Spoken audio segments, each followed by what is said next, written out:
Okay, so it says I'm live. I got the chat open, and I'm just going to push on like everything's fine. God damn it. Now everything's fine, which is the reason why I do this just a little early. Hello, everybody. Good morning. It is Thursday. It's time for the live stream. Okay. If you're tuning in late, please give me a like and a comment so that I'll know you were here. All right? It's not for the algorithms, actually. It's for me. I know YouTube is suppressing my algorithm, so I don't care anymore. And if you're here live, great, wonderful. Give me a comment in the chat, because it's kind of creepy knowing people are watching and lurking. That's just a me thing. I already have comments in the chat, although one of them is not showing up on StreamYard. So, morning, Luke. And yeah, I can't blame you, bro. There's not much going to be seen anyways. And I'm just happy. I appreciate that you were able to make it at all. All right. So please don't apologize. Squatch says, Squatch, congratulations on your Odin video, which is also not showing up in the comments. Caucasian Sasquatch says, my Odin Seas video test just broke 13,000 views, and he's commenting on my hair about that. So congratulations on the views. I've only had one video that even broke 1,000. It actually hit 15,000 and peaked out there. That was my Alita Are You Ready video back when it was still on Pornhub. And then they nuked the account. And I'm going to do something real quick, make sure this is actually working, because I'm starting to get mad. T 3, 2, 1. Yep, it's not. Okay. Well, I'm going to reload the chat view. Yeah, that's kind of ticking me off. Oh boy. All right. See, that's why I start early, because something always goes wrong. One of these days, when I have a crew of full-time professionals to do this, why, I'll be so much better set, right? Until then, yeah.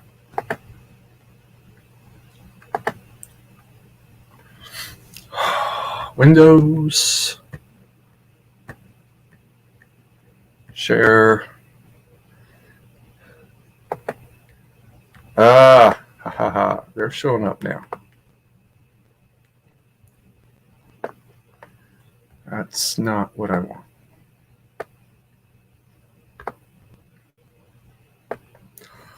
All right, that's better.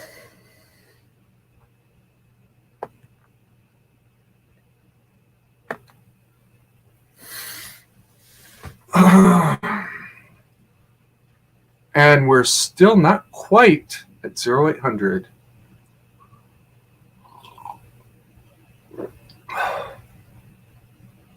Okay, so I know I can't use Squatch's OBS. And that's okay.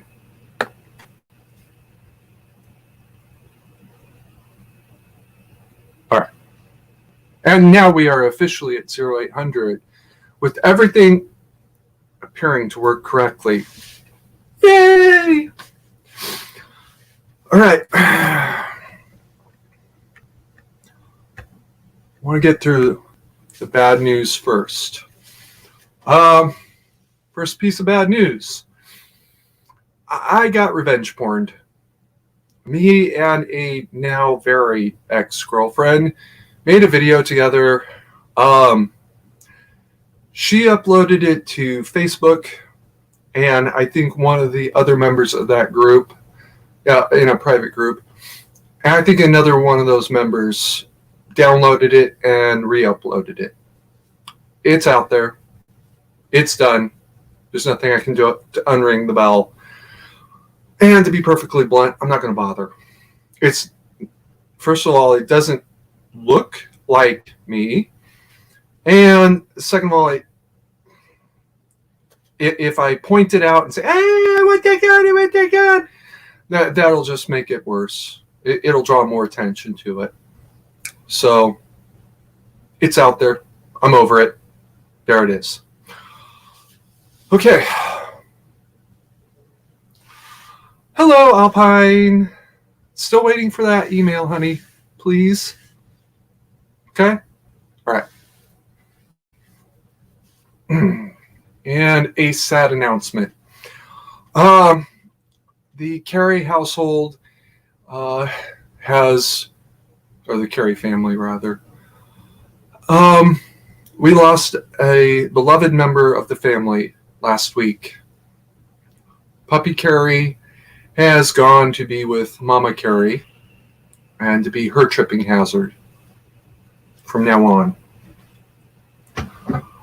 You all remember I was eager to wrap up last week. I actually wrapped up a couple minutes early. It's because I had to make preparations to go back to California so that Sam could at least have one of his brothers with him. And he ended up having one of his sisters, too, when he passed. Horse, because he was like halfway to knee high at full grown. His skull was at knee high when he was full grown, but he was ridiculously strong, like stronger than some horses.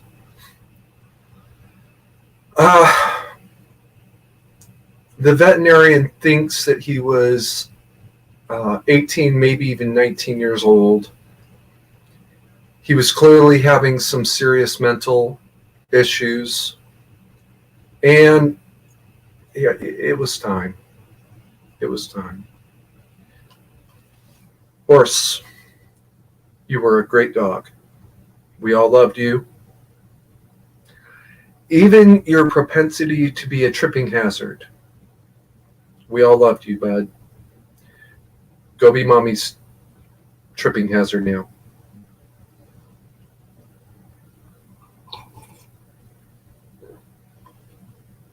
Okay. All right. Now I got to move on with the rest of life. And going to... Thank you, Squatch. Technically, he was Daddy's dog, but I mean, even his sister, who only met him once, loved him. Now, I really do have to move on with the rest of my life. All right, gotta address a elephant in the room.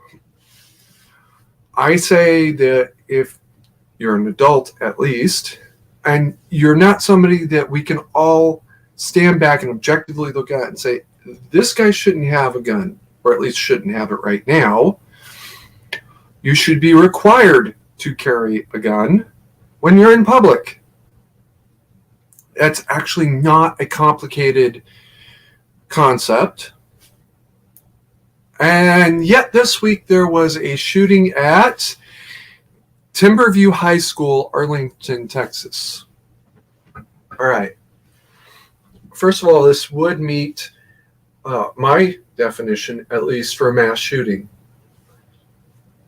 3 people were shot. And not counting the gunman, at least 3 people were shot. That meets the standard. None of them were killed, and actually there was a fourth. Uh, a pregnant school staff member was shot, but she was treated on scene. So good for her. That's wonderful, and I hope everybody recovers. Here's my question.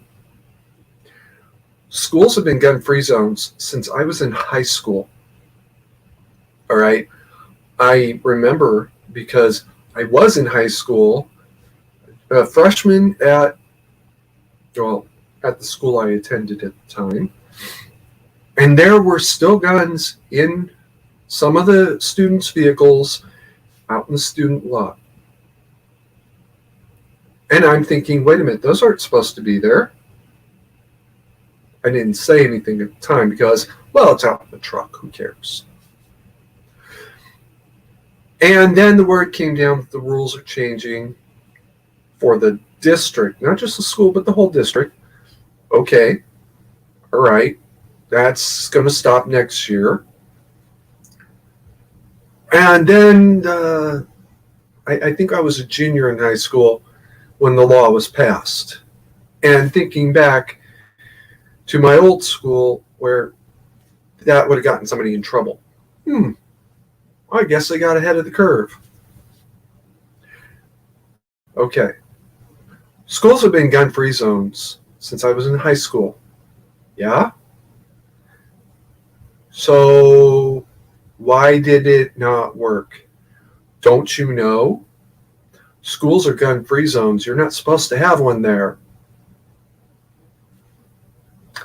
How well did that work in Arlington, Texas this week? Or any of the other cases that I could name? The ban on the assault weapons ban that didn't ban any assault weapons, but never mind that, was passed in 91, I think. Now, here I am. I'm still a civilian. I'm going through MEPS. I turn on the news and big news about a school shooting somewhere in Colorado that I've never heard of before. And I couldn't even find Colorado on a U.S. map at the time. So, pretty out of the way place, at least for me. And it's literally everywhere. How well did the assault weapons ban work there? How well did the gun-free zone laws work there? Now, shitpost with me for a minute. What if the student that brought the gun to the school that day had already known that all of the staff were armed? Would this thing have gone the same way? No, it wouldn't have. He might have brought the gun with him. He might have brought it with him with the intention of doing something with it. But he would have waited until he was at least outside of the school grounds and away from the staff that would have been armed.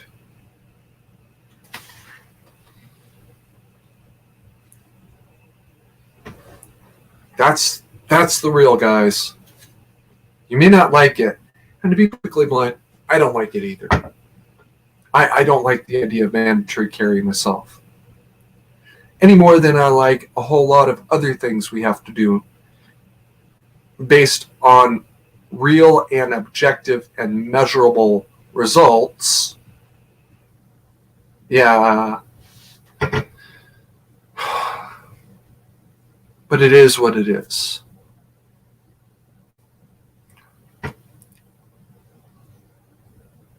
The gun ban, the school gun ban, did not work. It was never going to work.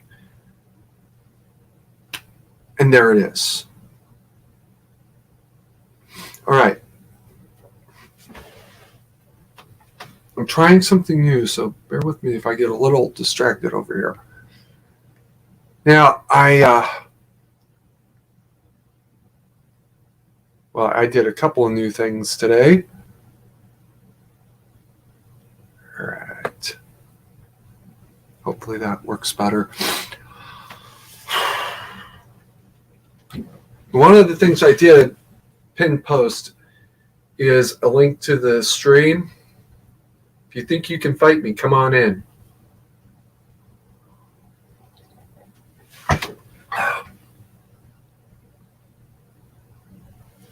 Well, we'll see if it's working, Squatch. All right, moving on. This is not a secret. I am so far onto the fuck Iran train that I missed my station 3 stations ago.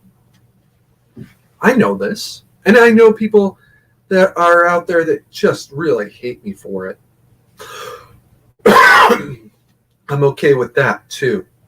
It doesn't bother me in the least. And here they are, proving me right again. Iran has declared that they are concerned about action that Israel is taking in, forgot where it was, and kind of don't care. Doesn't matter. It's not Iran, and it's not an Iranian-affiliated country. So why are they so concerned about something that doesn't matter to them? I'll tell you the reason. They're trying to manipulate all of us into a war with Iran or with Israel. All right. This is actually literally World War II. Excuse me, Maddow rule. I forgot. This is actual World War II era strategic diplomacy thinking. Don't say we want to invade this country or that country or something else, some other country. Start by saying we're concerned about their actions. We're unhappy about something that they're doing. And use that strictly as a pretext to escalate. Flag on the play. The Romans did that as well. All right, so let's not pretend that this is something even vaguely new. But Germany did it best when they used repeated concerns about a radio station in Poland broadcasting anti-German, back that up, switch it around. A German radio station broadcasting anti-Polish propaganda. Poland then objects, saying, hey, you got to tone this shit down or stop it entirely. And then Germany just used a massacre at the station as a pretext for war. But it wasn't quite that simple. They did give Poland a chance to apologize, to make reparations. They didn't actually wait for Poland to get back to them. They just invaded. Now, I know there's a certain degree of false flag, but the simple version here is Iran is going to use this as an excuse to fight with Israel, to declare war on Israel. And it's not like this is really a new thing, all right? They started this, God damn it, at least as far back as March, blaming Israel for the sinking of one of their ships. No proof, no evidence, just, the Israeli sinker. And well, okay, That's nice. Now they're saying that they're concerned about something else. This coming from the same country that flagrantly bombed civilians under a pretext of targeting Americans. But okay, that's what they're going to try to do, is use this as an excuse to say, hey, we've got legitimate beef with Israel now. Everybody knows it's bullshit, but that's okay. They don't have to have a legitimate beef. They just have to have something that they can hide behind. Their hope is that by creating enough confusion, they can get the United Nations to sit it out and say, no, you guys need to figure this one out yourselves. And with Biden in office, they can get the U.S. to back away and say, no, we're not going to help you here. We're not okay with any of this, and you two figure this out yourselves. And they're probably right. Until the first mushroom cloud goes off. And you can be rest assured that that's going to be in Jerusalem and not Tel Aviv. Or Jerusalem and not Tehran.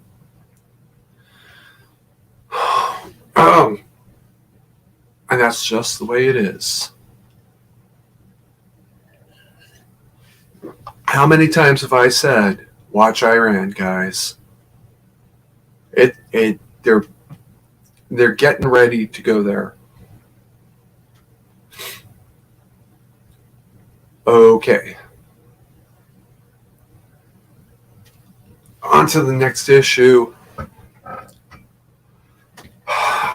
You may be living in a rock or a vault, under a rock or in a vault somewhere, but Facebook went down for many hours. What was it, Monday?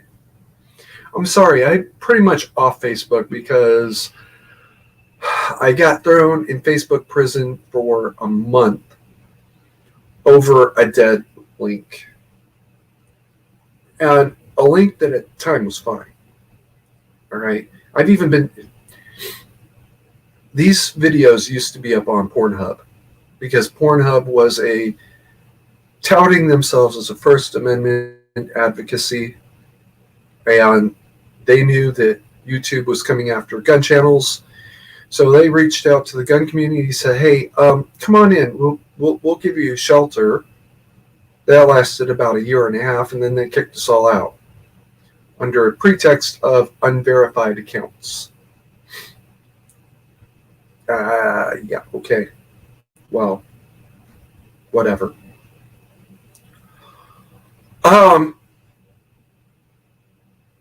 I put the link up on the Mandatory Carry page, and then about 4 months ago, YouTube threw me in, or Fascist Book threw me in FB prison for 30 days for that link. That was fine when I put it up. That had been ruled as fine when the objection came up 2-ish years before, 2.5 years before that. Everything had been fine in the past, and now this dead link has me in for 30 days. Okay, fuck you. Right, I'm out. And I've gone in a few times since then, but really, no. I don't even check out my notifications half the time. It's just not worth the trouble anymore. They're not worth the trouble anymore. So I totally missed the Facebook shutdown. I didn't even know about it until later that day, after it had been corrected. Irony there. And the irony is I only heard about it because somebody said Facebook is back up. It was down? What are you talking about? I didn't know. I knew Instagram was down because I am active on the Instagram account. But That's it. And then all of a sudden, everybody's talking about Facebook got fact-checked and had to delete their own page. That was funny. I have to give them credit. And on Instagram, which makes it even funnier. But the fact of the matter is, I didn't know. So moving on. All right. Let's talk about the whistleblower.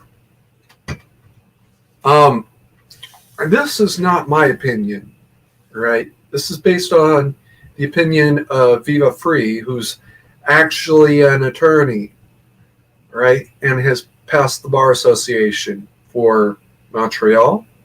I think it's in Montreal. His opinion is that her whistleblow, it was basically a big fat nothing. That she did not reveal anything that we did not already know. Well, he's kind of right. She didn't tell us anything we don't already know at some level. Facebook is manipulating algorithms. They're protecting people they should not be protecting. Very, very startlingly, they are protecting some right-wing sources because they get the hate clicks off of those. That was a startling discovery, especially after the Colley's false allegations about dinner parties with white supremacists. That was summer of 2019, I think. She's accusing Marky Mark to his face of dinner parties with white extremists, excuse me, and then not even allowing him to answer the accusations before she'd move on.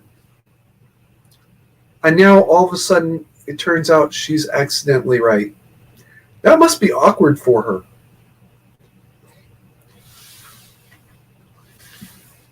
I mean, to accidentally be right that somebody you really do hate happens to be doing the thing that you hate so much.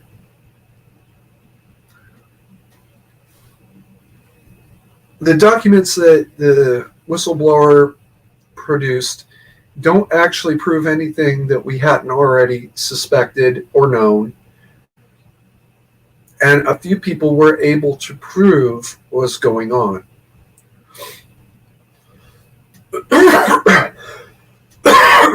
Oh, excuse me, guys. Dust. It's been really bad lately. Anyway, so no, there's technically nothing new or novel in her revelations. What she did was confirm the accusations, including the stuff that Marky Mark had been denying.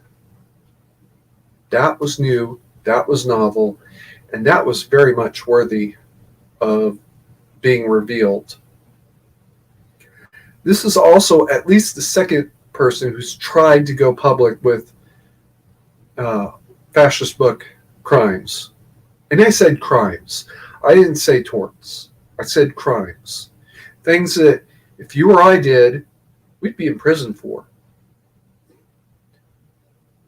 And they've been doing it just flagrantly. The whistle she blew was not a big deal. But her attorney has promised that more is coming. Get ready, because it's going to happen. And when we find out what all she knows, that shit's going to hit the fan. All right. Going to catch up with chat. Sorry, I'm dealing with some redonkulous guy texting me. Don't worry about it, Squatch. Hey, I'm I'm grateful anybody can make it. Right?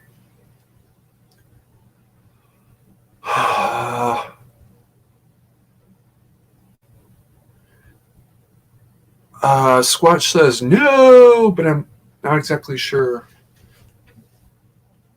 because I missed something. Gulch, your computer is dying.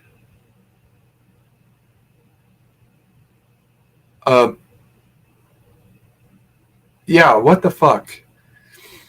Alpine Gulch's computer is dying because it says it doesn't meet the requirements for direct access. How can it not meet the requirements? Unless direct access means something other than what I think it means. She also said, no surprise with Facebook or Iran. Ladies and gentlemen, I've said it before and I'll say it until hell freezes over. Iran's government, the regime, the Ayatollahs especially, are actually the Church of Satan on earth. Forget about Anton LaVey or his successors. Forget about whatever the hell his name was. The limey who did happen to work for MI6 during World War II. Forget about him. Right? They were John the Baptist compared to the Ayatollah. Hitler himself was Joseph compared to the Ayatollahs.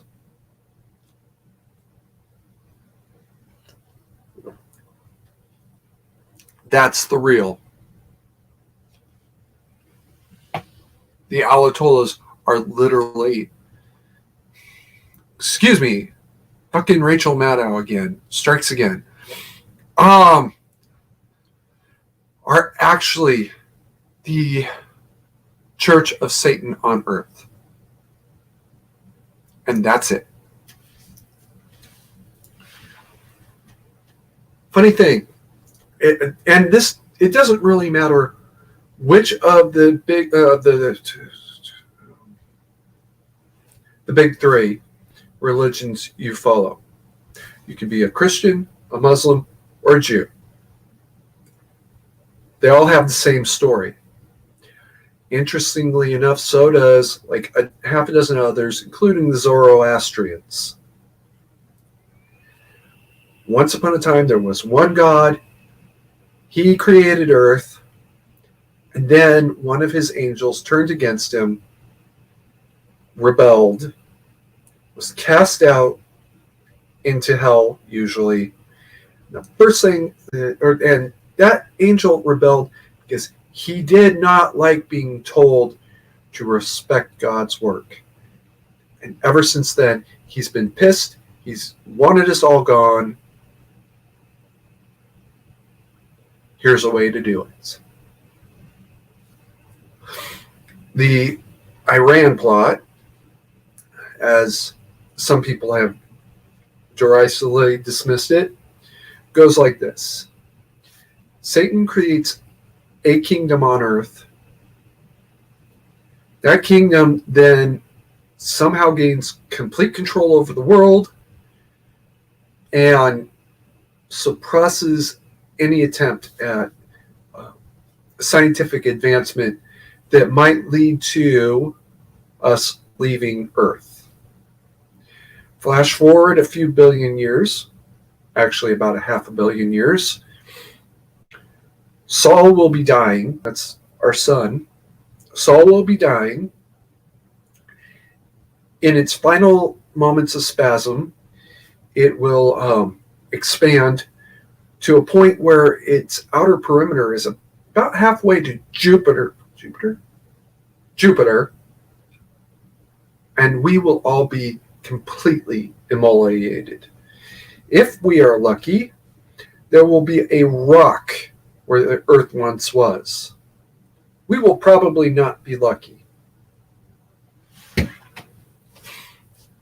And that is how we would die.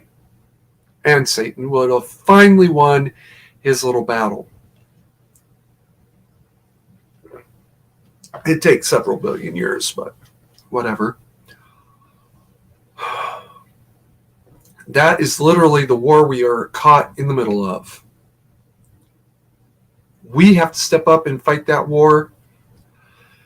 And thanks to the likes of Biden, we are not fighting it.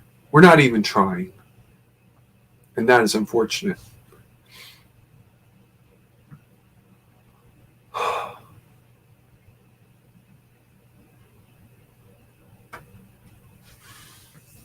Good for you, Squatch. You'll have a guest of some sort. Since I'm still on the subject of the Facebook whistleblower, that is actually a small part of the plan.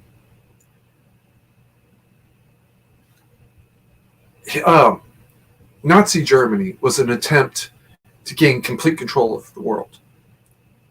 That attempt failed. And it failed rather spectacularly. But it may not have actually been an attempt.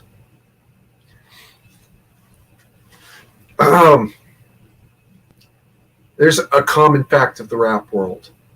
You start out as a criminal, and then you move on to music. There are exceptions to the rule, but 9 out of 10 started out as some sort of criminal. God damn it. I can't remember who. But there's one in particular. He was on, Who Wants to Be a Millionaire Celebrity Edition. When he was asked what his profession was, he said, "I'm a car thief." Oh, okay. DMX was a drug dealer. He doesn't even try to deny it. He brags about it in his music.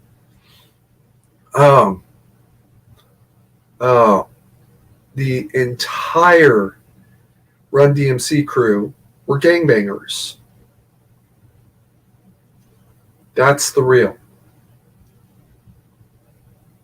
It's because you start out dealing drugs, stealing cars, beating people up over usually drug turf in order to get money in, because studios cost about, in 90s money, cost about $3,000 per minute. Or is it half hour? I'll be generous and say half hour. You need about 4 hours in the studio to record a single song. So you're looking at about $24,000 to record a single song for a demo, to send to a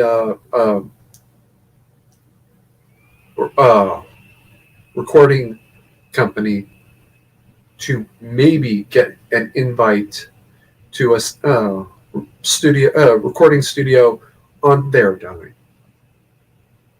If you can make it big, you can make it really big. If you can't, you can't. You're screwed. You're out $24,000. That's the real of the money of that industry, and that's the way it is. Nazi Germany was the Satanic Church's gangbanger, drug dealer, car thief era.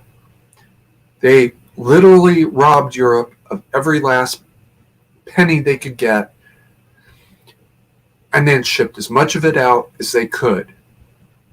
It was via a lieutenant colonel, or maybe he was a full colonel, by the name of Otto Skorzeny. Now, I know I can't pronounce his name right for multiple reasons. His job was supposed to be to get other Nazis out of Germany into Egypt, mostly at the time. And he went and they gave him a lot of gold to do that with. He went a little bit off script and decided he was going to get the gold out and a couple hundred people that he happened to like out. And then he left Goring, Goebbels, Himmler, the rest behind. He gave that money to a self-declared what was it?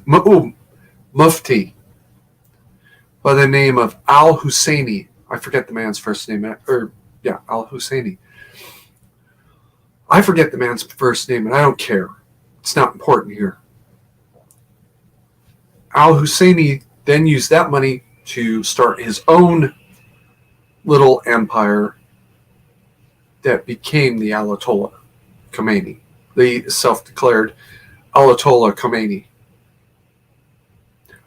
Ayatollah Khomeini then, using in part the gold that he had inherited through the outright robbery of Europe, to wrest control of the Islamic Revolution. He didn't actually lead it, he didn't organize it, but he was able to get control of it once it had started. And now, using the money that he had inherited from the gangster era of Germany, built his own little empire. And has slowly, quietly spread influence all over the world. And I'm not even joking. AK-47s that can be traced back to Iran and to a particular factory in Iran were found in Sri Lanka. I believe it was Sri Lanka, in the hands of dead terrorists. Oh my. How better to get people to acquiesce to your demands than if you can just simply intimidate them with random acts of violence. There it is. That has been the plan all along. That may have been the plan all along. Even if it wasn't, it's working now. Oh, excuse me. Alpine Gulch has compared them to whirling dervishes. Kind of, yeah.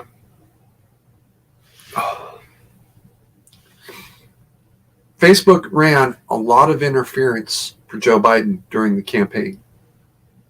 There's no question or doubt. They don't even try to deny it now.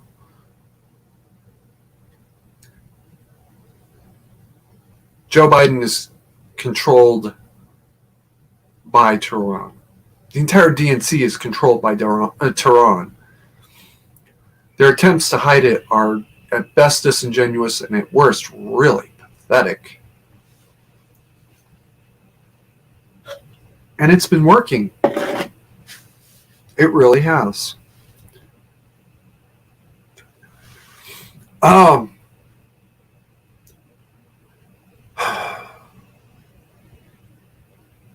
not quite doxing, and this isn't really much of an announcement. My partner, Fix, was sold into slavery out of Afghanistan in the 90s, around 98 or so.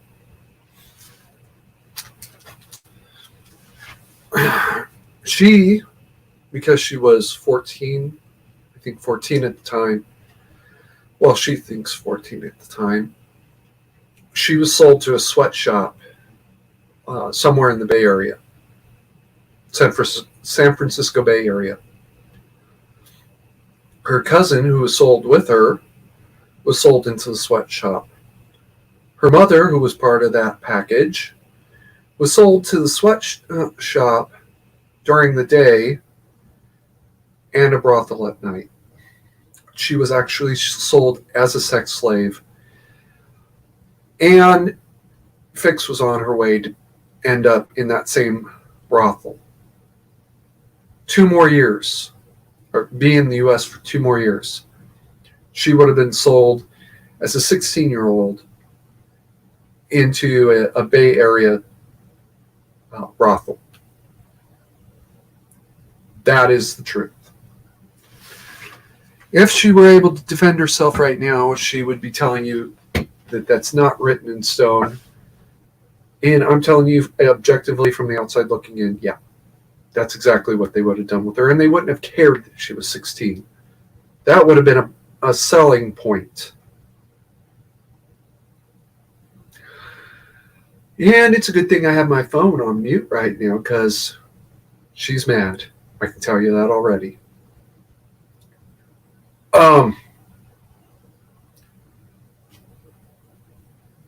The biggest trader of sex slaves in the world was not the guy who did not hang himself. It wasn't even the lady who now stands to the viewer's right of Joe Biden when he appears in public. It was the Iranian government themselves. And they dumped the equivalent of billions of dollars into that industry. They dumped the equivalent of billions of dollars into the online kiddie porn industry. That is the biggest hub, or at least was the biggest hub of those two industries, at least until Brock came along, and probably still is. Because when you are the leader of the country, when you are the dictator, you can say, this is illegal except when I do it. And that is exactly what the Ayatollahs did. And they're making a lot of money off of that. They're also getting a lot of information about their clients. That includes members of the U.S. government.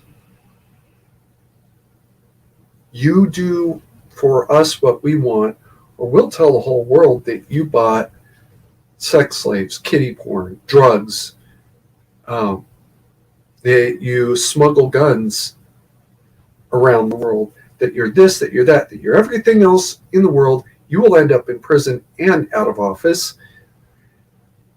and we'll do it happily. And the DNC in particular had people like that gravitating to them. People like the Podestas.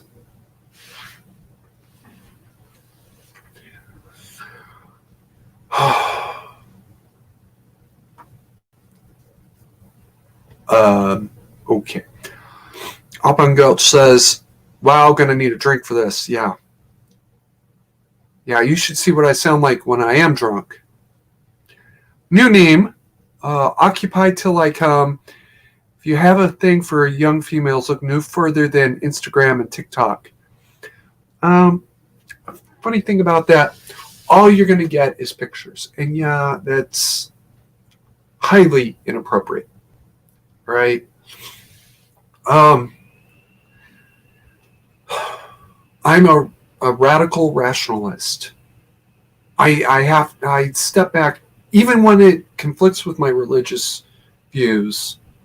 I can still step back and say, would this work in the real world if we didn't have rules? If it would work in the real world with no rules, it's fine. If it would not work in the real world with no rules, I have to discard it. 12 was considered marrying age in the 1600s. By the 1800s, 18 was considered a little on the old side for marrying age. Step forward to today. 18 is the bare minimum. Okay, fine. I'm not going to break that rule. But I can certainly see what some people are thinking when they say maybe 17. All right. That said, Instagram is rife with under 17s and not even trying to stop it. And that is deeply unfortunate. And TikTok, because it is actually a Chinese government company, is even worse. Those 14-year-olds on TikTok, and they've been caught. So don't give me some shit about what I'm saying here. Those are illegal in China. It's that simple. Back in 2003, when I was on active duty, I got it, and I hasten to emphasize, unsolicited email. Just looking at the about or from line, I can't remember which it was. I could tell this was porn. Okay. I get 2 or 3 of these a day. Big deal. Took a look, and that was a 12-year-old. At most, that girl was 12 years old. Here I am, active duty military, and I just got this. Now, what I did about it is I created a new little folder. It was marked evidence, sent that to the evidence file. Then I forwarded it to tips@fbi.gov and said, I didn't ask for this. This isn't mine. Here it is. I don't want anything to do with it. And here's how to contact me. They never followed up. I should have caught on to that way the hell back in 2003 when 11 years later I started reaching out to them about something else.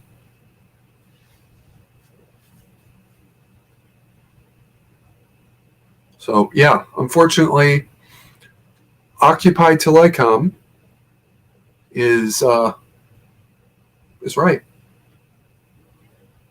And it's illegal. And they don't care. Now, if you want the physical body, you got to go through some more hoops. A lot more hoops. In reference to the man who did not hang himself, the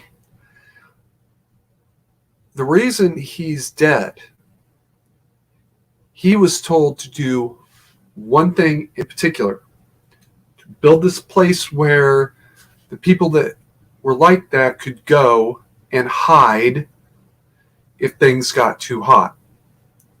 Right? He was not even a dealer. He was supposed to be the safe house.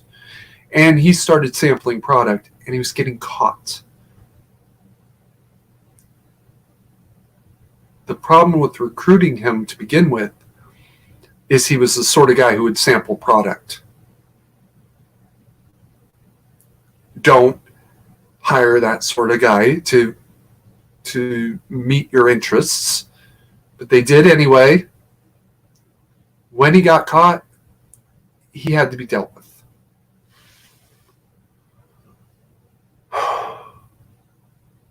All right. Caucasian Sasquatch is saying, I put a voodoo witch in every show from TikTok. Yeah, I noticed. Yeah, I don't care. You go ahead. It's your thing. Whatever. DM Foss is here. I will never use TikTok because it's Chicom. And it literally is. It's a Chinese government corporation. They don't even try to deny it. They bragged about it when it first came online, and they've never gotten around to denying it in any way, shape, or form.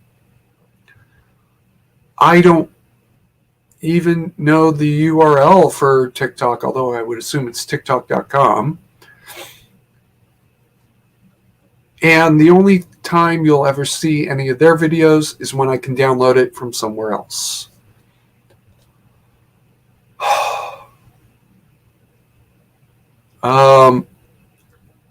Squatch just laughs at TikTok.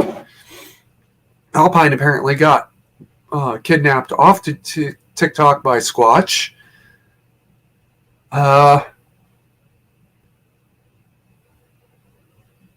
And abused himself in the process.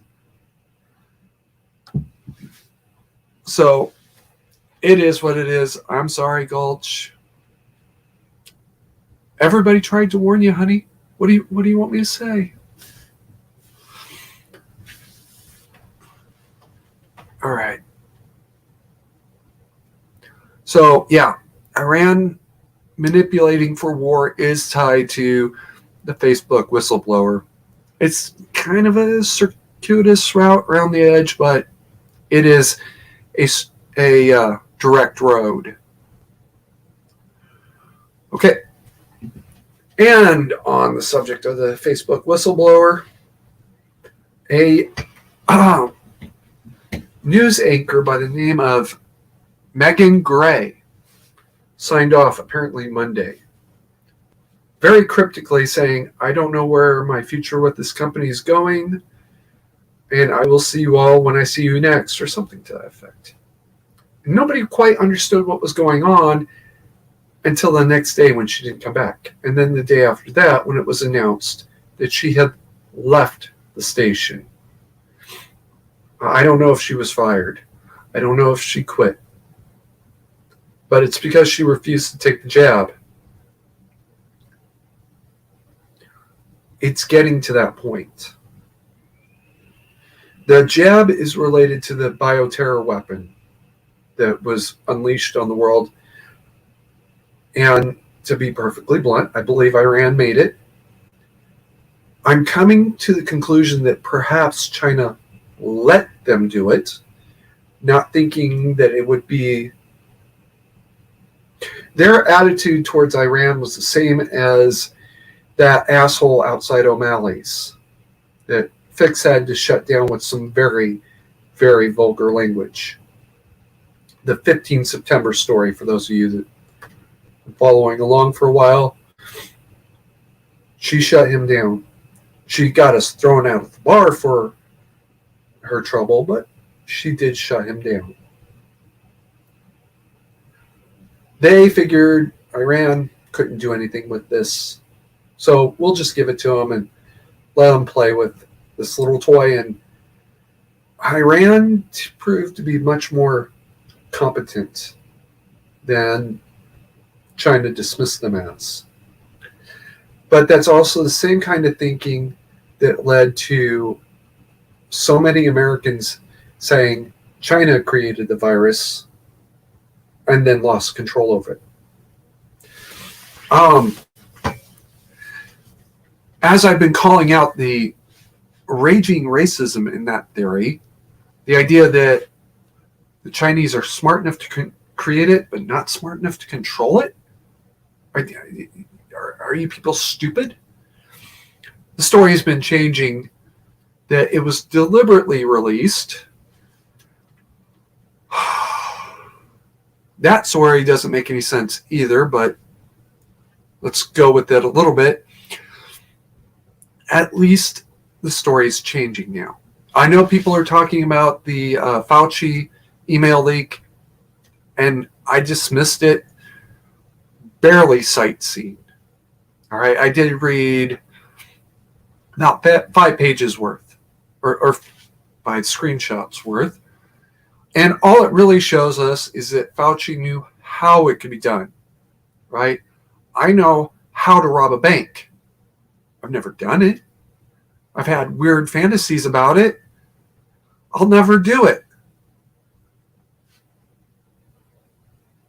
It's not that hard. And if you actually do know what you're doing, then yeah, it's a whole lot easier. But it gets worse. I believe some of the emails were fabricated. There, I just said it. Some of the Fauci, China, coronavirus emails were fabricated. They're talking about creating this virus in generally same kind of terms that what you would use when talking about making macaroni and cheese. No, that's not how it works, Tim. That's not how any of this works. You guys, you got to bear with me a little bit. I had some dental work done this week, so my entire lower right jaw is extremely sore.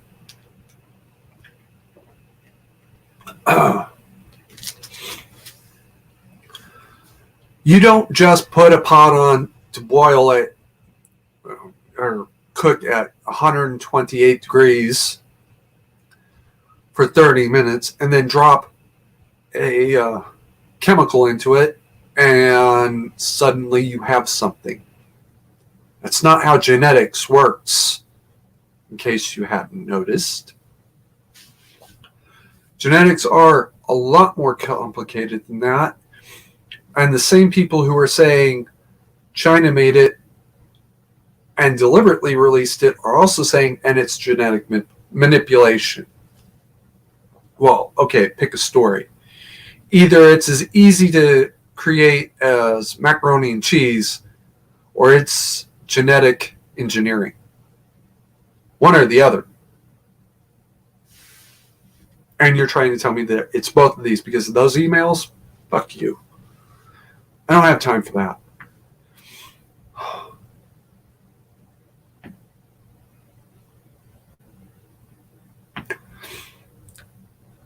Right. The original subject was the Megan Gray and related. The Megan Gray sign off and related things. People are getting tired of being lied to. It is that simple. A particular piece of equipment that can treat the virus that I'm not allowed to talk about because I've already gotten in trouble twice for it. We were not allowed to talk about it because one person from Wired magazine said there's no such thing, even though she knew there was, and named the piece of equipment that doesn't exist. And now we're being told we have to get the jab to keep our jobs. Nobody likes being lied to. Megan chose not to be lied to, and it cost her job. So when she starts her GoFundMe or Patreon or whatever the hell it is she does, I would ask you to contribute at least a couple bucks, and I will be. We need to stand up for the people who took the hit for us. All right.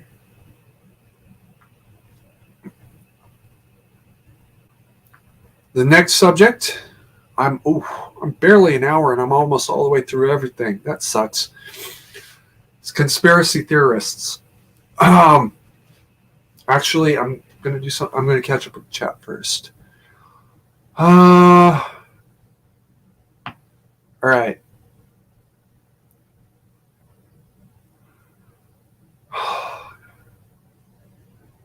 See you up this early. Okay. Occupy till I come. The Western powers made it, if it even exists. No. And I think I know where Occupy is going with this.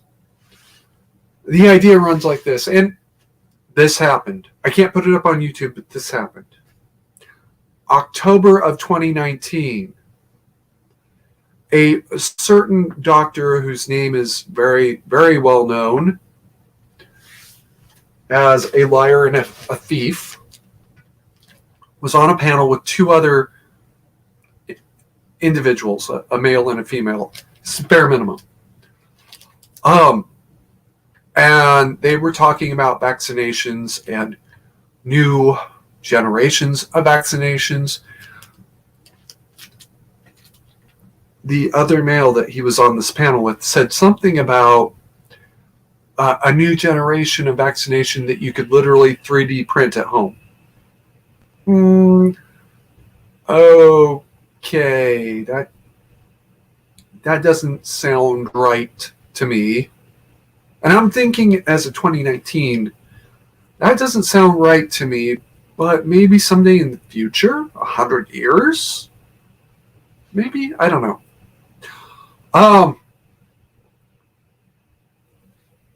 The Doctor Who is so hated right now said something to the effect of, we've got to both cajole and force people into this new generation of vaccines. Quote, we need both. I'm going to guess where Occupy is going with this is that was the reason the Western powers created it. Well, no. And I compare the Western powers created theory to a basic bank robbery. All right. I walk into a bank. I rob the bank. I walk out with the money. There's two cops standing literally right there. They shoot me. Money goes flying everywhere, including 10 blocks down the street, $100 bill just floats along and lands in front of somebody. He grabs that $100 bill and walks away. Believe it or not, that's illegal. If you have any reason to believe that this thing, $100 bill, padlock, car part, is the fruits of a crime, you actually are legally required to turn it in, right? It's not legitimately yours. No matter how legitimately you just found it, it's not legitimately yours. You can't keep it. Unfortunately, that's the way it is. There are some exceptions to the rule. Found money is a big one, ironically enough. They knew that this thing was highly suspicious, but they used it to advance the agenda. Going back to my bank robbery example, I rob the bank, money goes flying, somebody finds a $100 bill that he knows came from that bank robbery because he's watching it from down the street. Oh, cool, $100 bill. Nobody saw me, put it in my pocket, walk off, fill his tank. Literally using it as a vehicle, right? The use of the coronavirus was the same.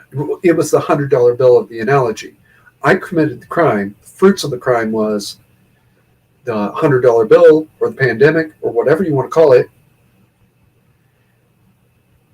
That was the vehicle to push a different agenda that may not necessarily have been criminal at the time, putting gas in the car, but because you hitched it to a crime, it's also a crime. Especially when you hitched it to something that is as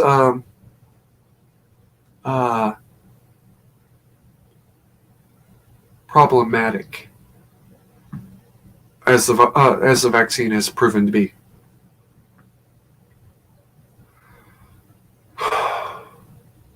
Alpine Girl said that it's easy. Well, I'm not sure if she was referring to how to create it or what. So that would be helpful to know.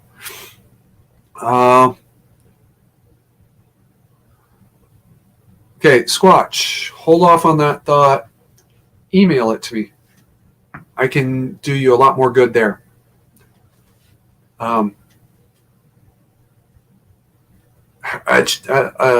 Live chat is kind of a restrictive environment to do something like that in. All right. That brings me to the next subject, which was conspiracy theorists, before I went down a rabbit hole with Occupy. All right. There are a lot of different kinds of conspiracies. Some of them are true but unprovable. Some of them are true and proven, so they're not theories anymore. Some of them are proven untrue. And on and on and on. All right.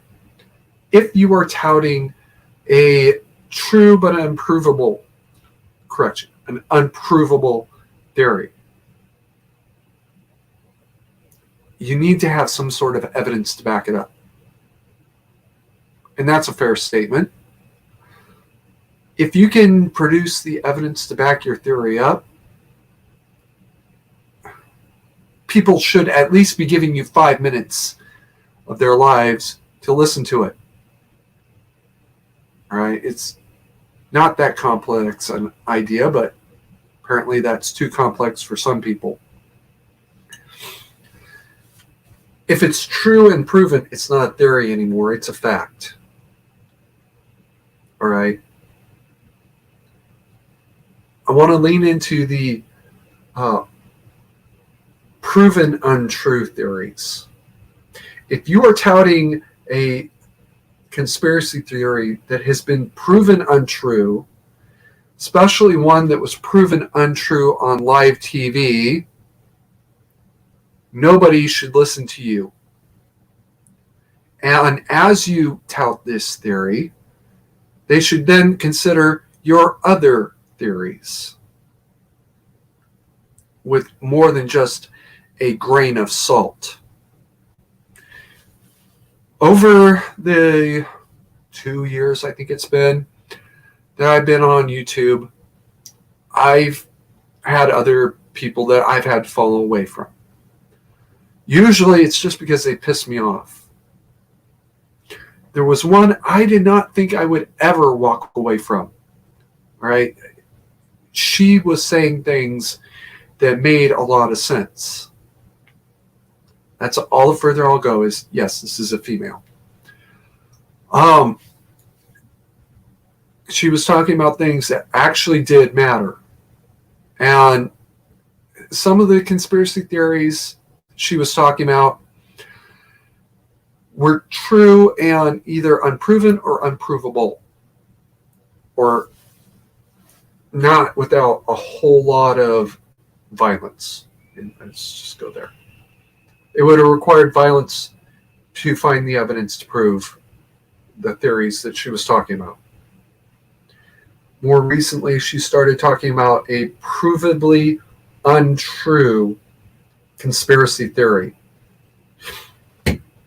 She was saying 9/11 was a false flag and that it was demolitions. No! If you are at least 25 years old, you watched it happen on live. Watched it happen live. You at least saw the second plane hit.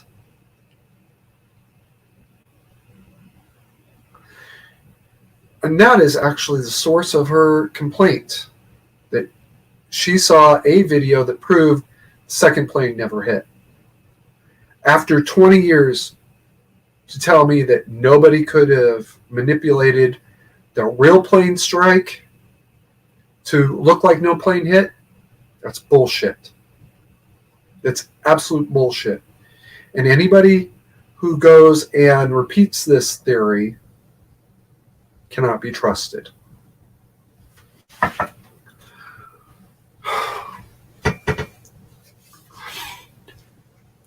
It's like saying that the plane didn't hit the Pentagon because where's the holes for the wings?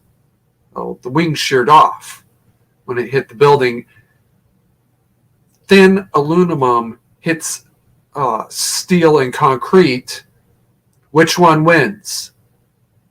Steel and concrete will win each and every time. We're lucky that hole even formed. It's not amazing to me that the plane only penetrated the outer perimeter. It's amazing to me it penetrated the outer perimeter. It must have been moving really, really fast. And that was also caught on a security camera video. Whoa. Funny story there, isn't it? There were bits of the plane lying all over the place. There was bits of the plane found a mile away. What do you want me to say? As you hear a conspiracy theory, if it's new and novel, at least give it 5 minutes of your life. If they can make a prima facie case for it, give them 5 more minutes. If they can't, especially if it's something you actually witnessed and know cannot possibly be true, kick them out of your life as fast as you can. You don't have time in your life for somebody who's going to lie to your face.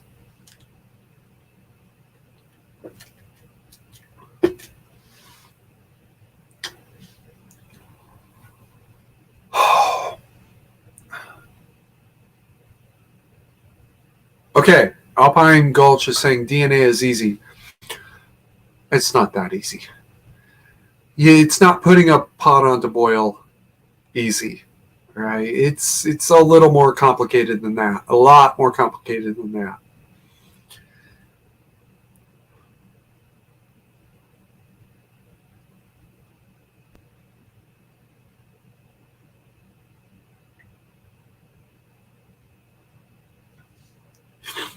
Ladies and gentlemen, remind me never to go camping in Georgia.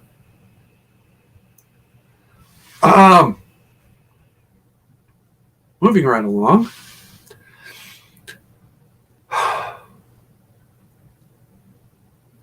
Be very careful about who you listen to.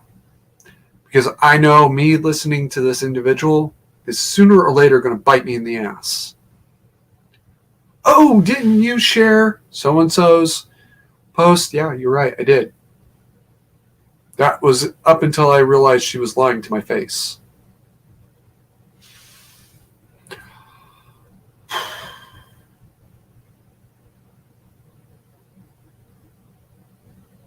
Okay, good. Now I can get into something I might actually enjoy. In case you have been living in a vault for the last month, there is a Marine by the name of Stuart Scheller. As of now, he's still a lieutenant colonel. Hold on to that thought for a moment. Colonel Scheller did something that, well, he's in a lot of trouble. A couple days after the suicide bombing in Afghanistan, amidst that rout that certain parties want to try to pull out, Colonel Scheller got on Facebook and called out senior Marine leadership. That happened. He did it. It's over and it's done now. You can't unring that bell.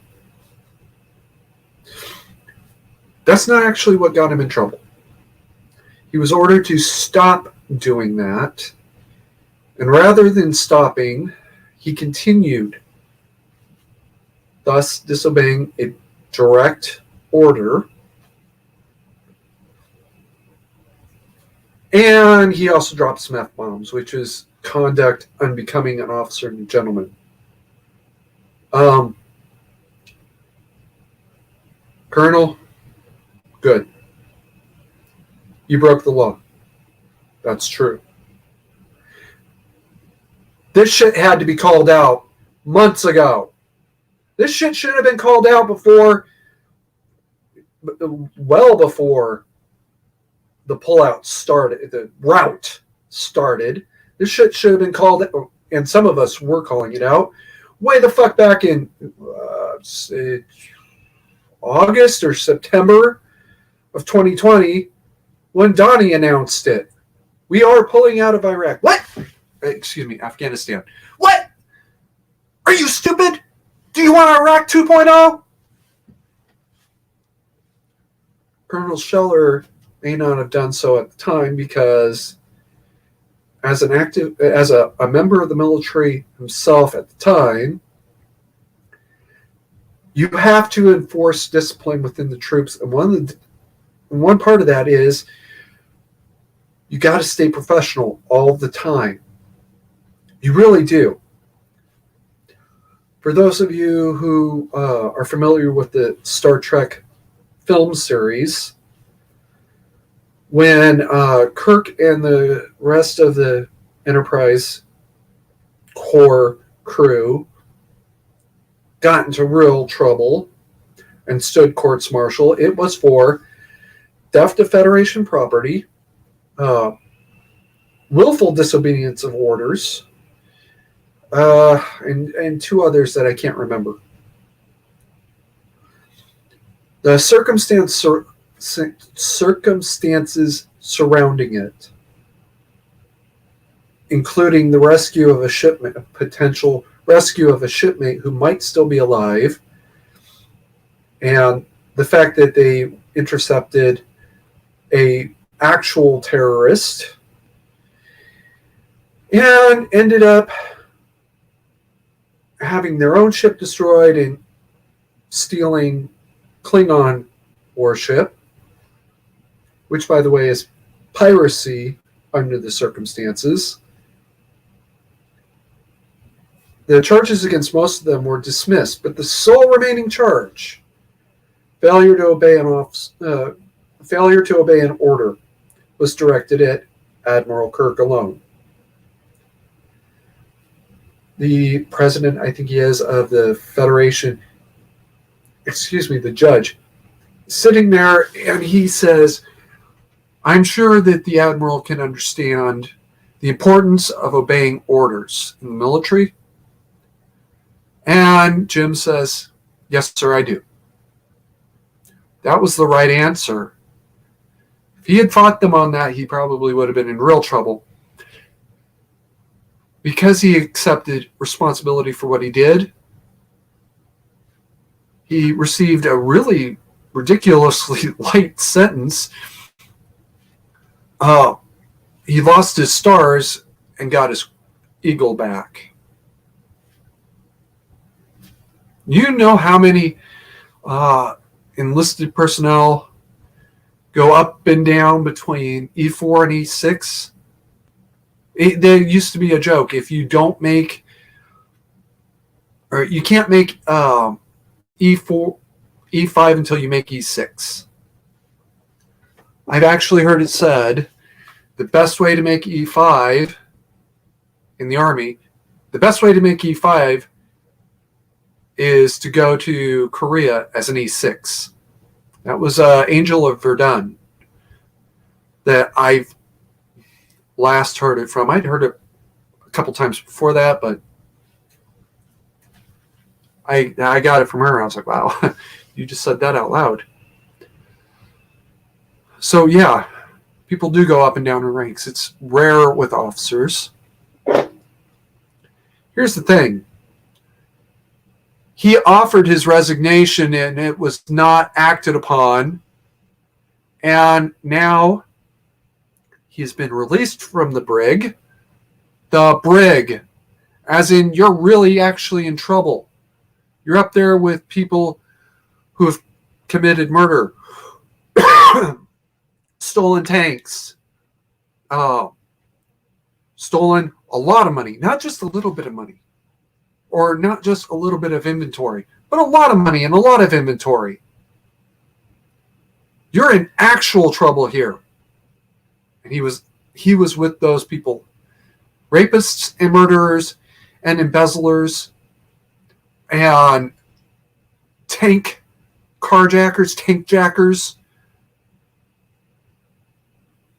All he did in that first video is say, we need accountability. You need to step up and hold yourself accountable for what you did. Now, it might be a little more complicated than that, and I'll get to that in a minute. But at the end of the day, that's all he did. And that needed to be said. And since they weren't doing it before that, he decided it was time to go public and say it. You got to publicly name and shame people sometimes. That's unfortunate. If the people he was talking about had stepped up before that privately, he wouldn't have had to go there. Not only should he not have been in the brig, but when he offered his resignation to begin with, it should have been just quietly accepted or declined, and the people responsible say, you know what? No, Colonel, you called us out. Now, guess what? You're going to have to stay and help us solve this problem. They chose to do neither. They chose to throw him in the brig instead.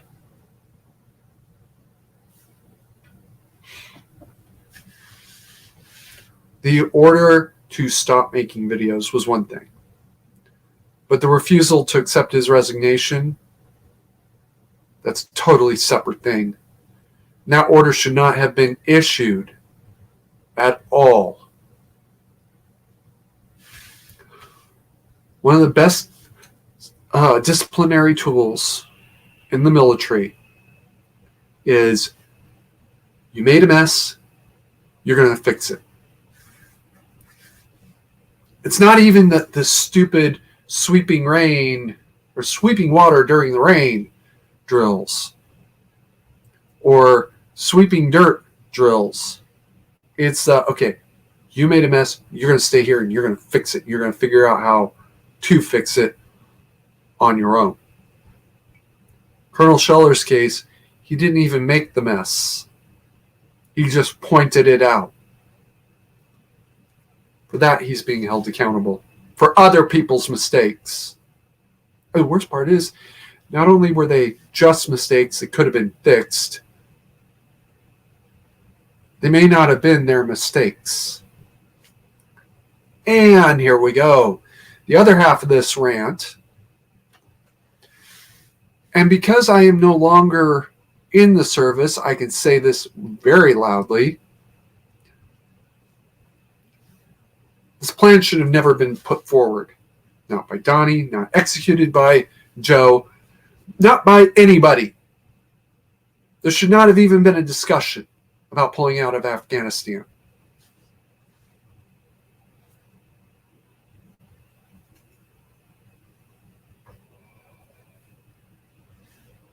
There shouldn't have been an issue for Colonel Scheller to address. It was done anyways. Very well. Now we're finding out, because of, ironically enough, General Miley, who, well, let's all be honest, Miley's not an honest player. Right? I can call him out now because what are they going to do? Recall me? Whatever. Fuck you. You discharged me on a medical, so bye.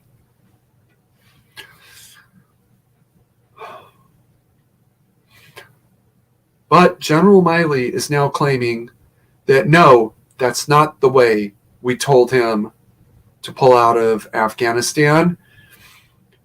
That we said do this and that and something else, and Joe decided to do whatever the hell he wanted to do instead. Joe's trying to say, well, I was on a timeline. No, you weren't. No, you actually weren't. Is there a signed treaty saying that we were going to pull out of Afghanistan by any date at all? Damn shocking. If there was, I think I would have heard about that.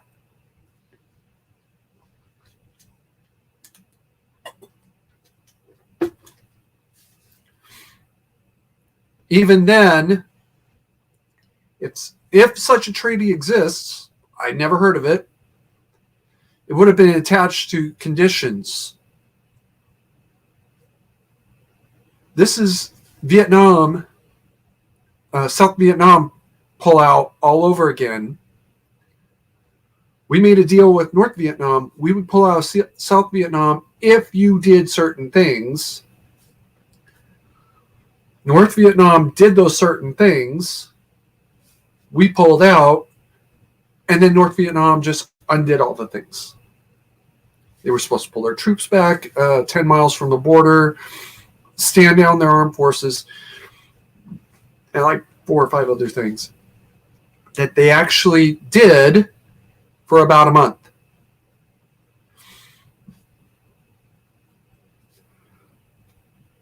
Joe didn't even do that much. There was no meeting the conditions.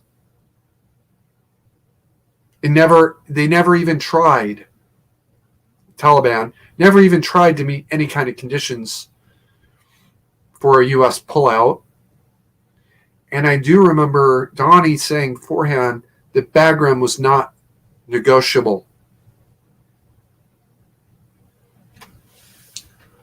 General Miley, in his testimony, flat out said, "We told him not to do it this way." It's not a quote, but that is what the general is claiming.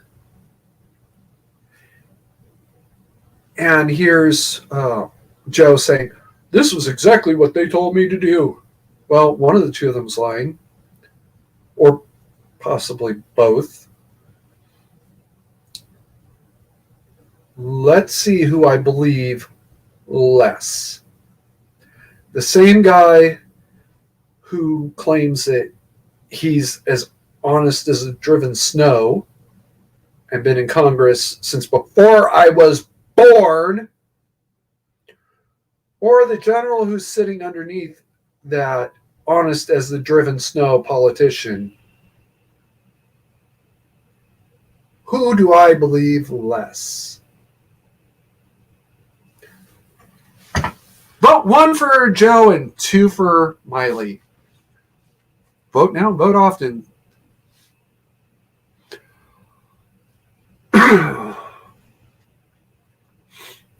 Not only should Colonel Scheller not have ever been in the brig, but his offer of a resignation should not have been accepted.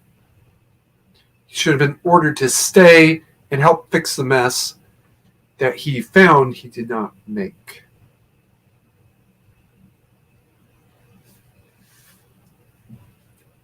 And furthermore, the people who are lying about what happened there and how it went down need to be held accountable.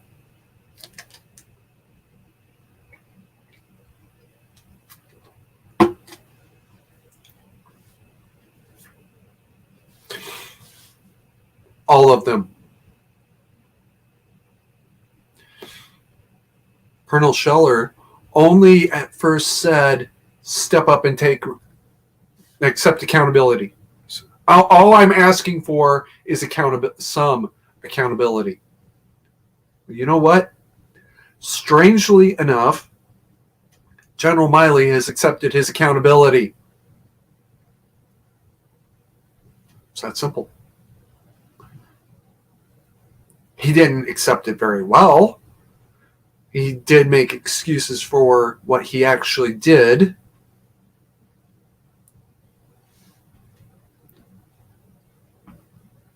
But at the end of the day, he did say, "Yeah, that's what I did.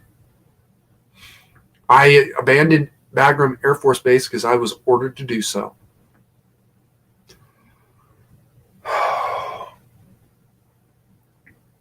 Okay.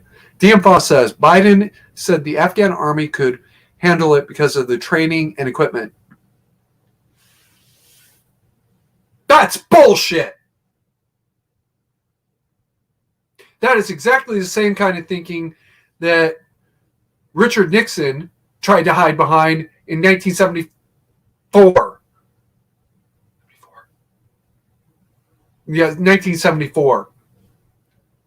So for Joe Biden, who was, by the way, a member of the Senate at the time, to turn around and try and say that the Afghans could do that, they could handle it because they had American training and equipment, is an absolute fucking lie.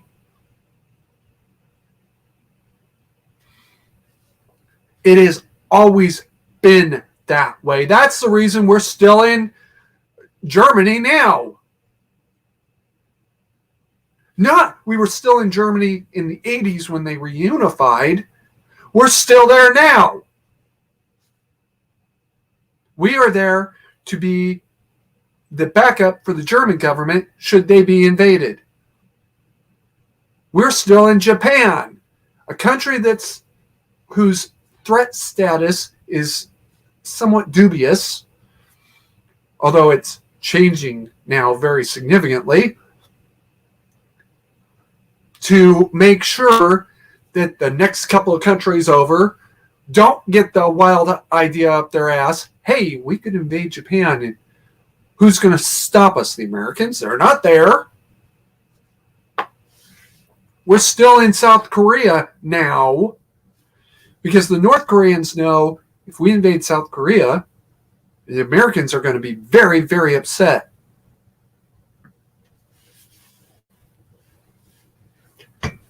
We could have left as few as 1,000 troops in South Vietnam as long as it was not called a withdrawal, all right, or anything of the sort.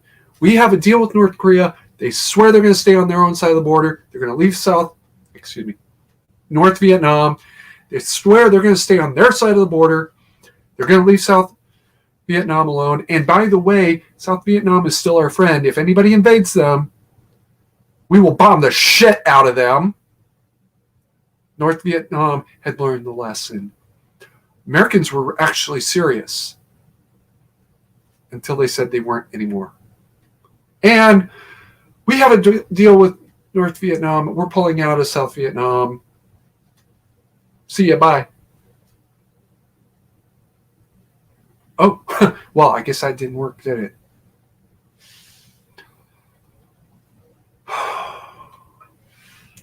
By the way, I'm not seeing a whole lot of ones in that chat, guys. What's going on?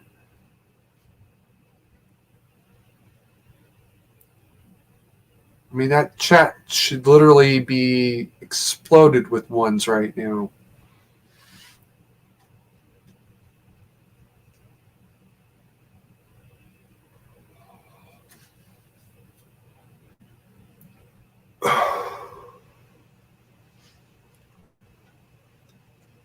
Okay.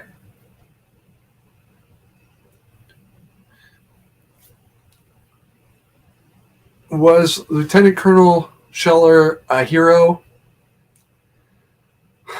No more so than Wreck-It Ralph. For those of you that know the reference, or the lack of for those of you that don't know, Wreck-It Ralph was a character in a movie whose prototype was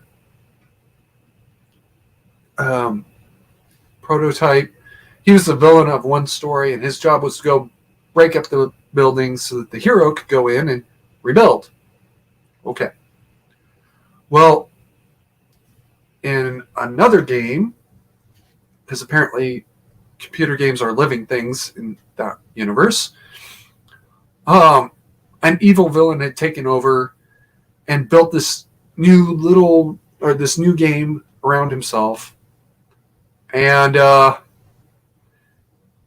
well, Ralph went in there and just started breaking shit. It was right. Shit needed to be broke, and a lot of shit needed to be broke. And Colonel Scheller had to go in and break some shit.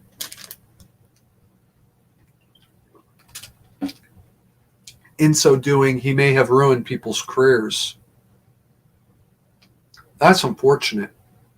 It really is. Some of those careers needed to be broken.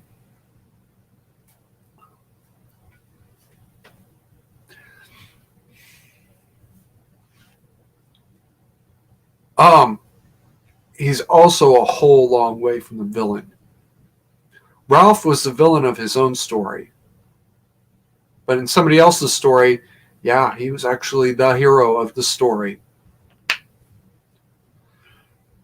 And such as with Colonel Scheller. He had to do something very, very bad and naughty and wrong, for which his punishment actually should have been, you will fix this. You will stay until it's fixed. And instead he's being punished for saying, hey, the house is on fire. He didn't even say the house is on fire. He just said, I want to know who set the house on fire.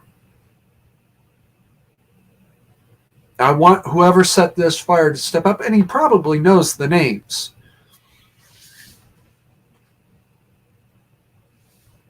That is, and he hasn't, to the best of my knowledge, said the names. It's unfortunate that he's being held accountable for other people's lack of action.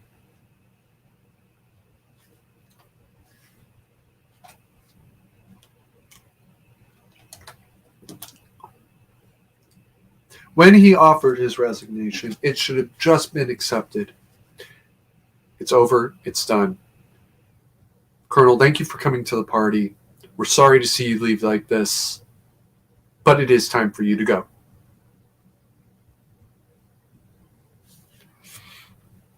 Better still, of course, is, yeah, your resignation's not accepted. You're going to stay here and fix this. You specifically are going to stay here until this is fixed. And, oh yeah, by the way, you are in trouble for speaking about superiors in a disrespectful tone. All right? But here's what we're going to do about that. We're going to dock you a month's pay, or 6 months' pay, or whatever the hell it is. And if you think they can't do that in the military, ask me what happened in Traverse City. Even though nobody could ever actually prove I was there, what happened happened.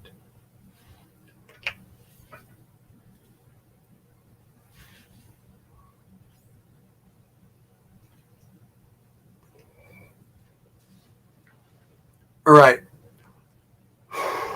We are at an hour and basically 40 minutes now. The link to the StreamYard has been open this entire time, and the individual who thought he was so smart has not shown up. Well, that is unfortunate.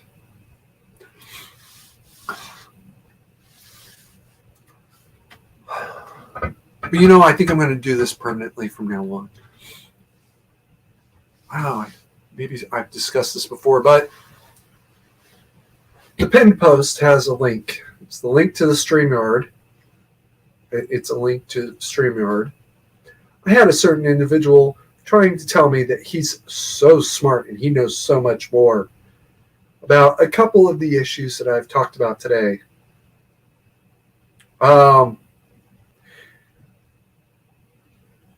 Without getting too deep into it, the 9/11 conspiracy theory shit, Colonel Scheller, and my take on who created the coronavirus.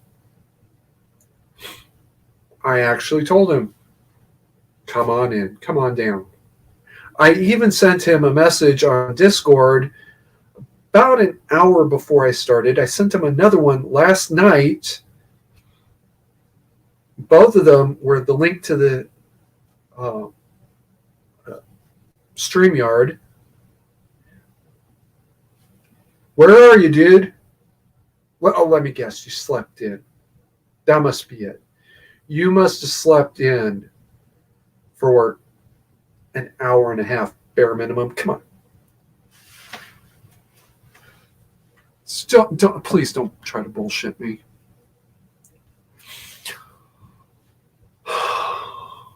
So, ladies and gentlemen, I want you all to give an A in the chat for applause. for him not showing up. That is a request from me to you. He'll know what the A means. All right. We are at exactly 20 minutes now.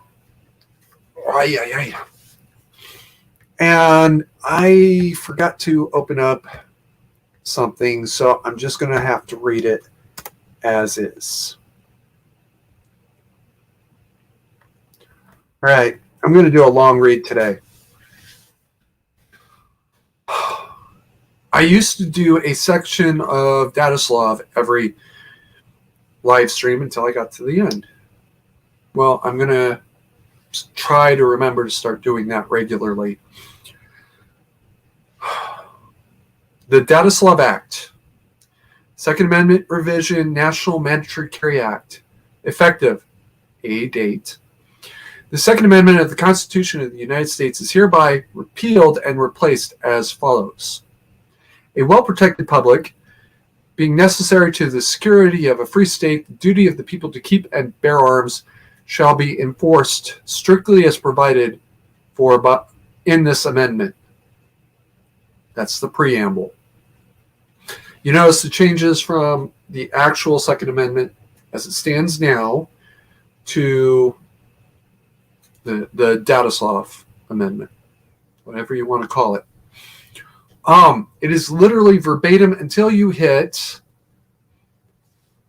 the right of the people and shall be enforced or shall not be infringed. Oh, no. We tried that. It didn't work. Keep it as a right. Yeah, they whittled that down and whittled it down and whittled it down.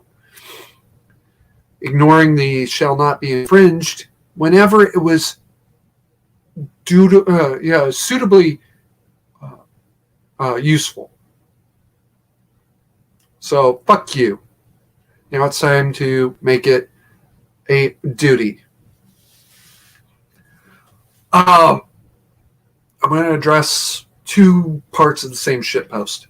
First of all, people keep saying, oh, that would be unconstitutional. Well, if you took 2 seconds to find out what you were talking about, you'd know that this is a constitutional amendment proposal. But it gets worse. There is nothing in the Constitution that says the federal government cannot make a law related to duties of the people. It's not there. And I can give you at least 3 ways it is there.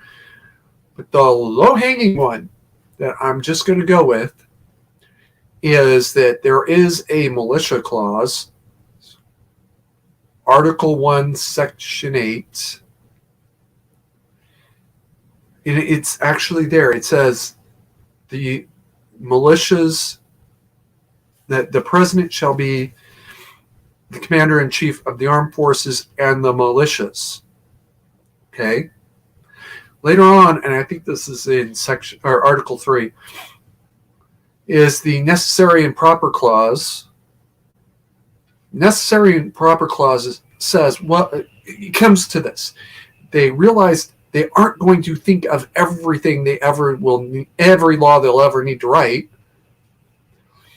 But if it's an implied power, like the implied power to raise a militia, then something that is necessary to do so is also within their prerogative, like arming the people or requiring them to bear arms. It's a little bit worse. 12 of the 13 original states, the former British colonies, had a mandatory gun ownership law. It's more or less like the Kennesaw law today. Today. Didn't require you to carry your gun because guns were heavy and couldn't be practically carried around back then. But it was on the books, and they were required to own a firearm. That was kind of the limit.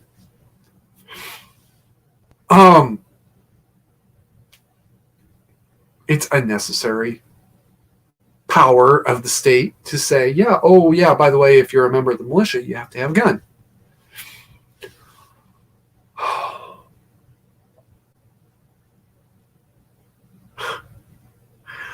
You guys are just shit posting the hell out of me today. Don't feel bad, I love it. All right. I did it to Viva last Sunday.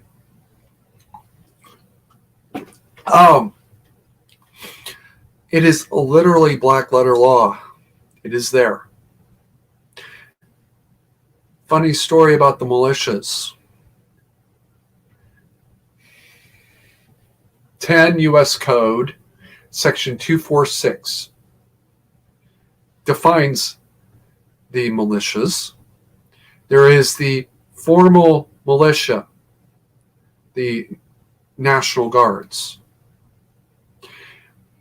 Too many people want to stop at that point and say, see, that's it. That's the militias today. No, that is not what 10 U.S.C. 246 says.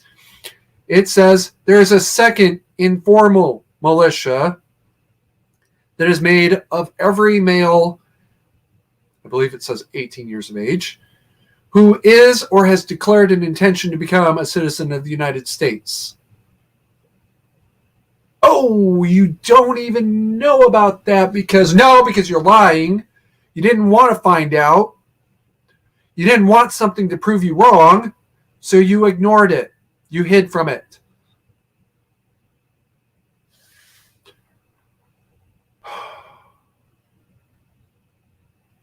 Of everybody in the chat today that I know about, there is literally only one person who could avoid militia duty, and that's Alpine Gulch. It does specifically say male. Alpine Gulch is no man.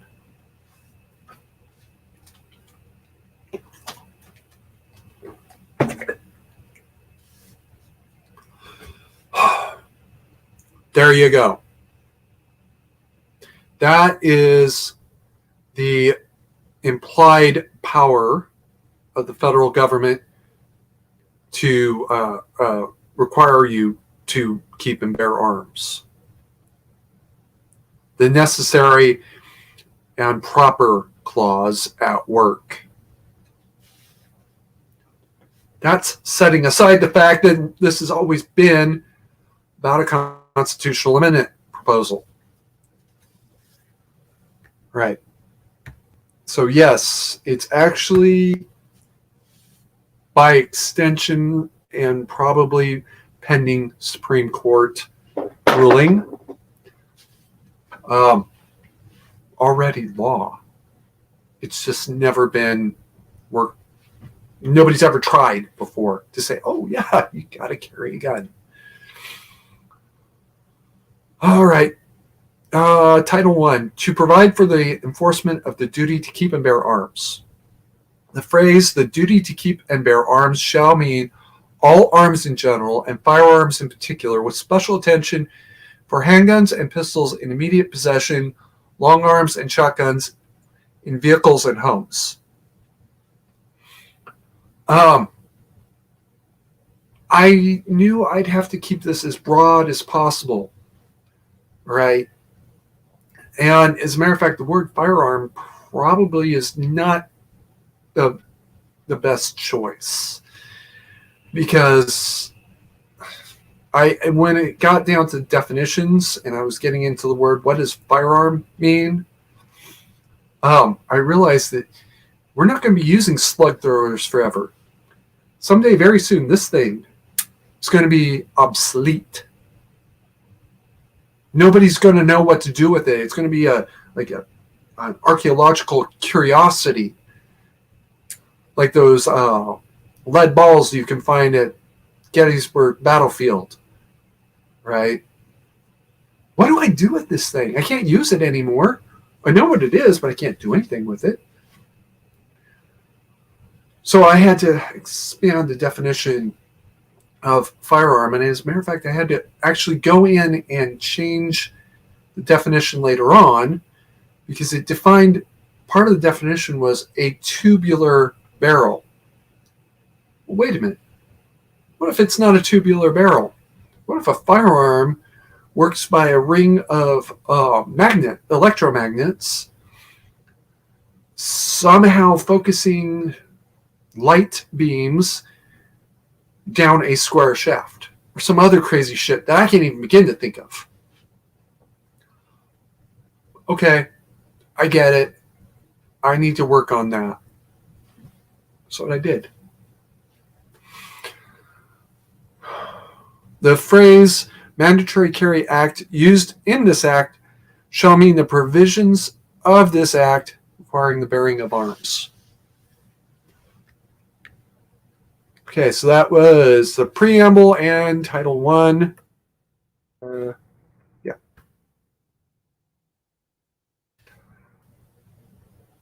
Well, nothing. Gulch, you're no man.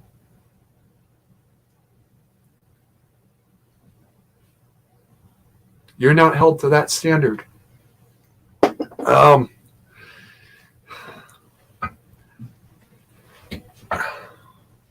Right. Coming up on the last 10 minutes. And throw a couple questions at me so I can answer those before we sign out.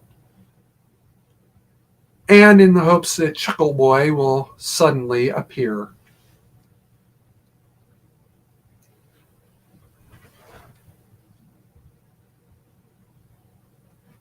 So I got a 0 from Alpine Gulch for the vote on who I trust less.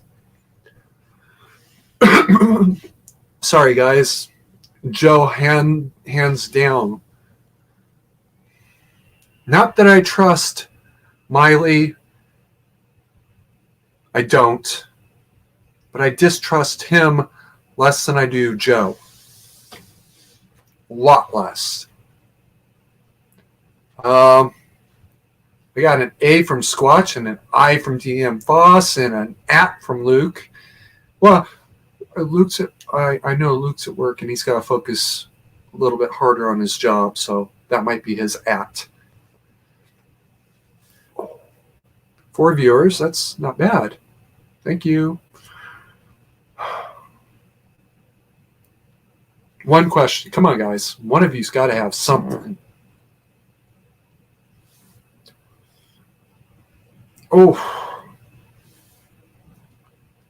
Or I'm going to go ahead and wrap it up. A little bit of future planning. I do want to start a second stream. And I really do want a collective opinion. Should I do it Wednesday afternoon after work or Thursday afternoon? Okay. All right. Luke has asked a question. Your thoughts on our crushing debt?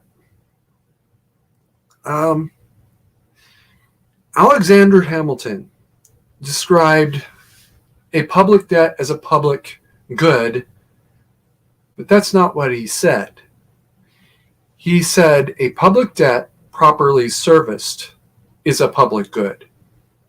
It inspires confidence in other lenders to lend money to the government or to the state, I believe was the word he used. What he did not say is that you can borrow money until your eyes bleed and call that the public good. If he were around today, he'd literally be dropping the F-bombs. Right down there on the Senate floor. No fucks given. All right. I'm not even sure if these people that are saying we need to raise the debt ceiling understand the words that they are using anymore. It was a bad idea back in the 90s when I started noticing, and now, what the fuck is your major malfunction? You want to raise it again? the U.S. will default on its loans within the next 24 months. And that public good will become an insurmountable public harm.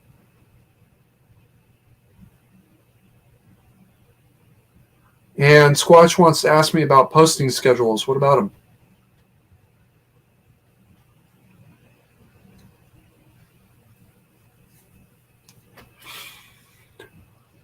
Probably should have addressed that question first. Oh well. I'm not an expert at this shit. What are you talking about?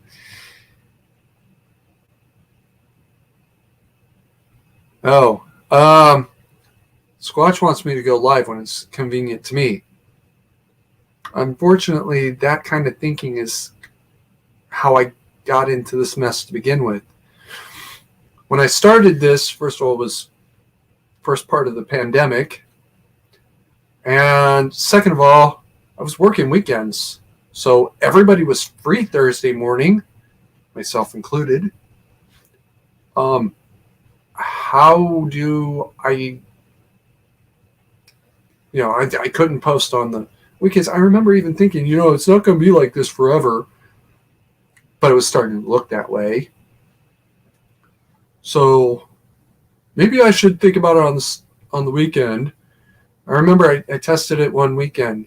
Can I get up in time to actually, one Saturday, can I get up in time to do a stream? Wasn't even going to happen. I slept right through the alarm like it wasn't even there. So trusting to when it's convenient for me is probably not a good plan. Unfortunately, trusting it to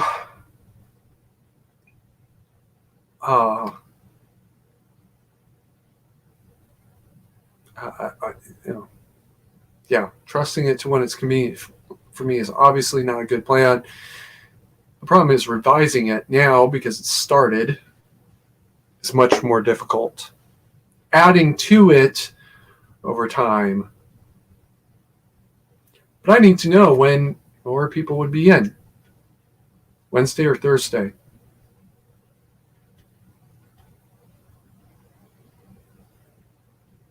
Oh, okay. Squatch wants to know, I'm asking so you plan the episode show ahead of time? No. I try to keep it very flexible about what I'm going to be addressing because I have to set these up a month in advance. This live stream was actually put together a month ago. Put together the end of August when I did a whole big batch to get 2 months ahead.